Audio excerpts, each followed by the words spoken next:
Muy buenas noches, tengan todos ustedes bienvenidos a Memorial del 2024. Pues este choque inevitable, Norma Piña ya no pudo evitarlo y pues la confrontación ya está dada.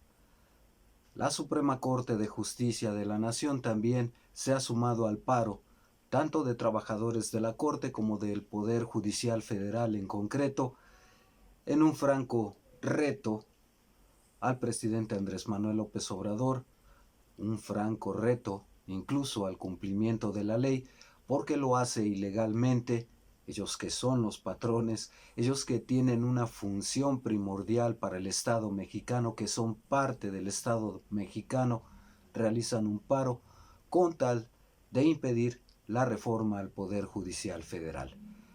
Bueno, breve resumen de lo ocurrido. La noche de este lunes, los trabajadores de la Corte acordaron por mayoría sumarse al paro de los trabajadores del Poder Judicial Federal.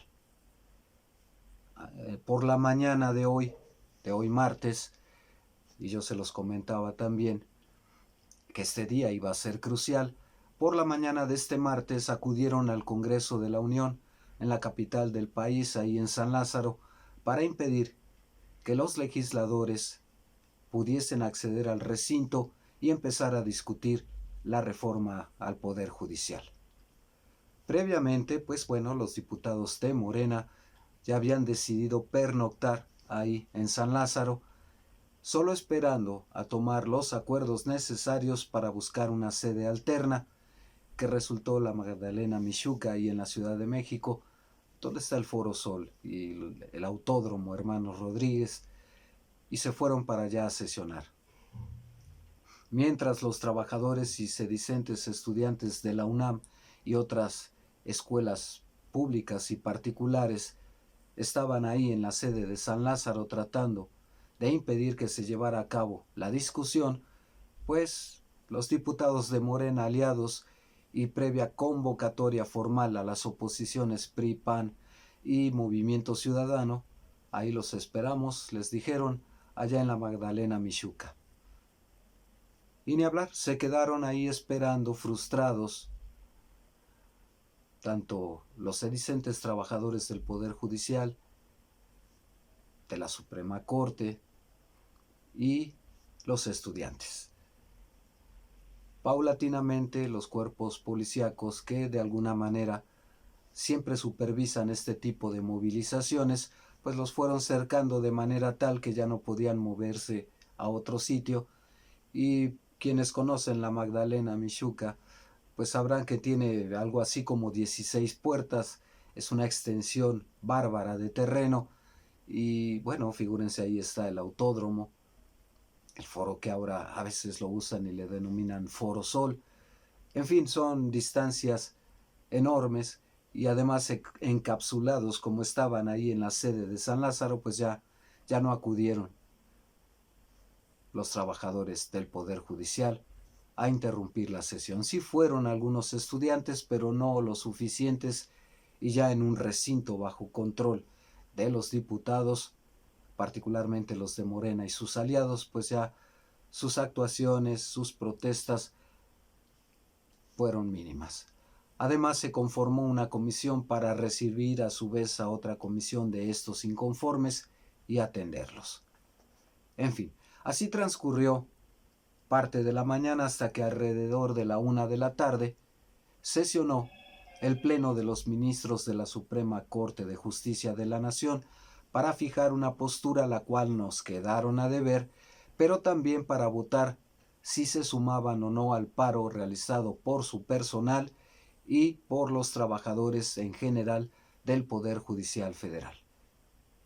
Y con 8 votos a favor, los incondicionales de Norma Piña y ella misma votaron no solo que respaldan el paro, sino que se suman a él.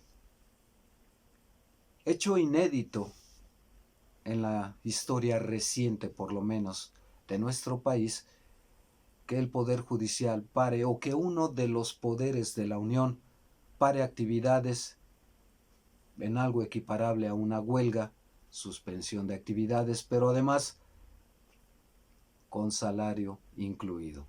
bien pagados. Ahora que he estado cubriendo, desde el año pasado prácticamente, cuando empezó el pleito de los fideicomisos, que quería retirarlos el presidente de la República, me ha tocado cubrir en las ciudades judiciales que hay en la entidad donde radico estas movilizaciones del Poder Judicial Federal, y las más recientes, estas ya concretamente refiriéndose a la reforma, y me ha llamado singularmente la atención el hecho de que son el único paro que lo realiza alguien que no está facultado para ello, porque si se tratase de los trabajadores, eso se llama huelga y tiene un formulismo legal, y en el caso de los de confianza no tienen ese derecho, tienen derecho sí a protestar lo que ustedes digan, pero no a parar sus actividades indefinidamente. Pero lo que me llamaba la atención es que se trata del único paro en el que yo veo que además de que les pagan, pues almuerzan y comen con viandas de restaurantes 5 estrellas. Cualquier otro trabajador en huelga quisiera que le pagaran y tener lo suficiente para pagarse esas viandas. Pero en fin, no me desvío del tema. Es solo un detalle que nos da una idea de por qué esta prepotencia, soberbia y tildarnos a los demás de ignorantes, cuando ellos son finalmente los que vulgarmente están simplemente defendiendo sus intereses espurios, incluso contra la ley, porque no se bajaron el salario. Hay muchos en el Poder Judicial que sin ser ni jueces, magistrados o ministros ganan incluso más que el presidente. En fin, en esas estábamos cuando a la 1 de la tarde, les repito, sesionó el pleno de la Corte, se fueron a huelga, a paro, dicen ellos, porque ni hablar, que es, para el caso es lo mismo, y además con todo pagado. Cuando a uno le pagan no se llama huelga, no se llama paro, se llama vacaciones sustentadas por el pueblo de México. El hecho es que se trata de un caso inédito en la vida reciente del país. Este es solo un primer round.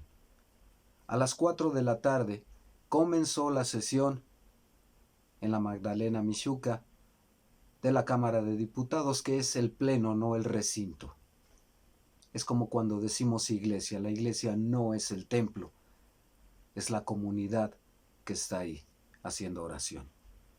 Bien, pues la Cámara de Diputados sesionó en la Magdalena Mixhuca con un cambio en la orden del día, porque estaba planeado que hoy se discutiese en lo general la reforma y mañana miércoles en lo particular. Pues decidieron, de una vez por todas, realizar una sesión maratónica en donde lo general y lo particular se van a discutir, lo mismo que las reservas que hayan presentado las oposiciones, y los van a dejar subir a tribuna cuantas veces quieran a expresar todo lo que deseen hasta que se cansen. Obviamente habrá un límite, pero les van a dejar que asuman una posición, la expresen, presenten también sus reservas, sus críticas, sus rechazos, y por lo pronto lo primero que protestaron es que había estos amparos, estas suspensiones otorgadas por 2 jueces, uno de Morelos, una jueza de Morelos y uno de Chiapas, y que por eso PRI y PAN y Movimiento Ciudadano no iban o iniciaban la sesión bajo protesta, para aclarar que ellos no estarían violentando un mandato de los jueces, y sin embargo pues ahí los detuvieron de inmediato diciendo, bueno, en todo caso, a final de cuentas, el proceso ya va más avanzado que lo que señala el amparo, así que ya no aplica, en primer término. En segundo, pues es ilegal. No se pueden amparar frente a una reforma constitucional y ante actos no consumados, que es muy diferente, y no confundir. El amparo es contra un acto de autoridad que puede o privar de la libertad a alguien, en el caso de lo penal, e incluso lo financiero, en fin. Pero en este caso no haya ninguna afectación a los trabajadores del Poder Judicial en este momento. Y por lo que pudiera ocurrir, sobre todo porque la iniciativa de la reforma en uno de los transitorios afirma que no se va a tocar ningún derecho hasta que se viole alguno de esos derechos, se pueden amparar, en el entendido de que antes no puede interrumpir la actividad constitucional que le mandata al Poder Legislativo la propia Constitución. Ni hablar así de perdidos están en la propia Corte, los propios jueces, en el entendido de que, bueno, tratándose de ellos, no hay paro, no es huelga, y pueden pueden fallar paros y suspensiones en un claro conflicto de interés a otros jueces para que no los alcance el destino. A las 4 empezó la sesión de la Cámara de Diputados, instalada en esta unidad deportiva enorme, en donde particularmente de niño me tocó jugar algunas veces en ella y he ido a algunos conciertos en la Magdalena Mixhuca, en fin. Pero es un tramo bastante largo como para que los manifestantes empiecen a buscar por ahí donde estaban instalados los legisladores. Plan con maña si ustedes quieren, pero se trata de dar paso a la reforma. Hasta ahora están planteando estos puntos, las oposiciones en lo particular, las razones por las que acuden bajo protesta por una parte, por la otra las razones que esgrimen para oponerse a la reforma, que versan en el sentido que ya todos conocemos, de que se requiere que sea integral, que pase por las fiscalías y procuradurías, por los cuerpos policíacos, por los tribunales superiores de justicia de las entidades, todos, y al último ellos. Y eso ya veremos qué pretexto encontramos. El hecho es que, a final de cuentas, ya iremos narrando a medida que ocurra y analizando, transcurra esta sesión en la Cámara, pues yo vaticino que los van a dejar ejercer su derecho de pataleo y que finalmente tal vez jueves o viernes, si no es que mañana, si ya se cansaron de escuchar las barbaridades de la oposición o ellos ya se cansaron de expresarlas, ahí le paran, se vota y se aprueba. Siguiente paso va a la Cámara de Senadores y de ahí a las legislaturas locales, que es pan comido porque la mayoría de los gobiernos locales son de Morena y los congresos también. Así que, asunto resuelto. De ese lado, ¿cuál será el siguiente paso para Norma Piña? La incógnita aquí es que, en virtud de que han violado todas las leyes, de que este paro de la Corte es ilegal, de que prácticamente en teoría están dejando sin justicia al país,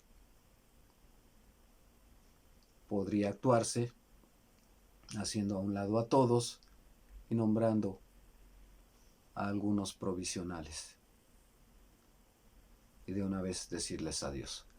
Yo insisto en que dudo mucho que se tomen esas determinaciones, en virtud de que entonces se le da motivo tanto a las oposiciones como a la propia Corte para salir corriendo a los organismos internacionales acusando otra vez más de autoritarismo, pero sin decir que ellos y sin que el órgano internacional analice que fue la Corte, el Poder Judicial Federal y sus trabajadores quienes violentaron la Constitución y la ley.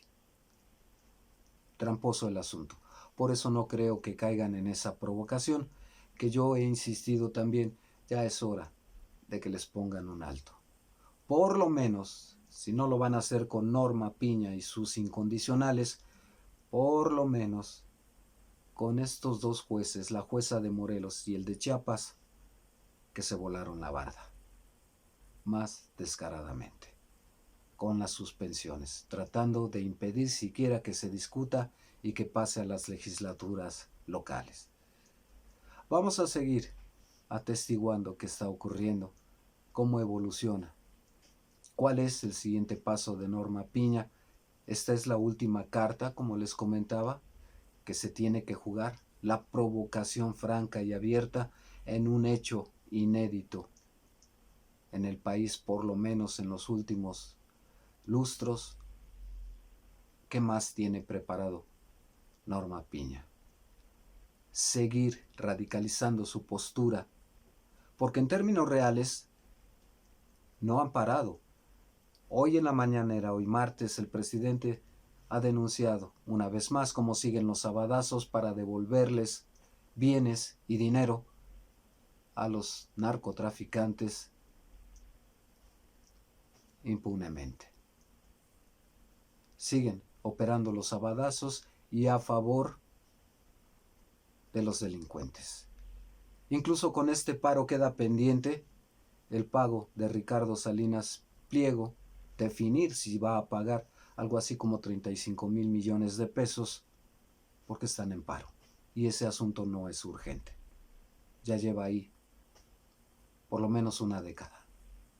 Y no es urgente. Ni hablar. Insisto, a lo mejor la última esperanza de Piña es seguir radicalizándose.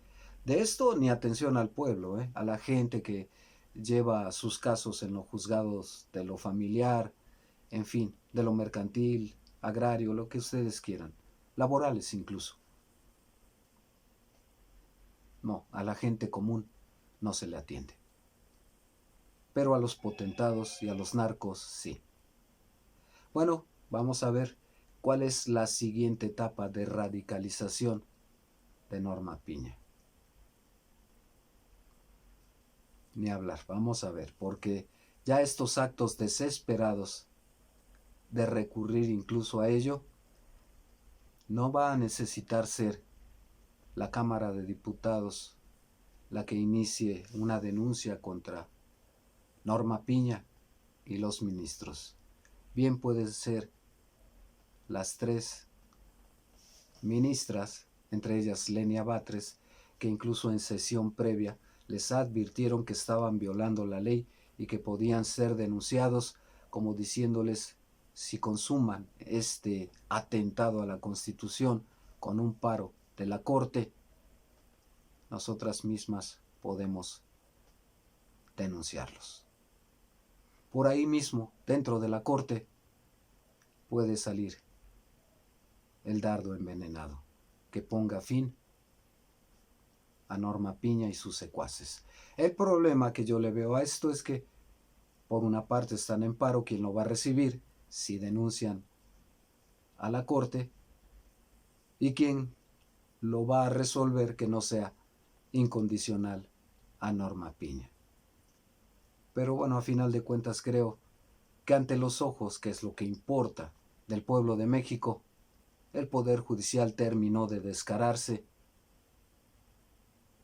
A ellos no les importa, al Poder Judicial, a la Suprema Corte, pero al pueblo de México creo que está convencidísimo de su voto del 2 de junio y de mandatar que gente así deje de tener presencia en un poder que es vital, porque ni más ni menos está la justicia en sus manos. Y ya vimos cómo se comportan violentando la Constitución. Seguiremos pendientes de este caso. Hasta aquí por ahora. Comentarios, críticas, sugerencias son bienvenidos. Denos un like, suscríbanse, cuídense mucho. Hasta pronto.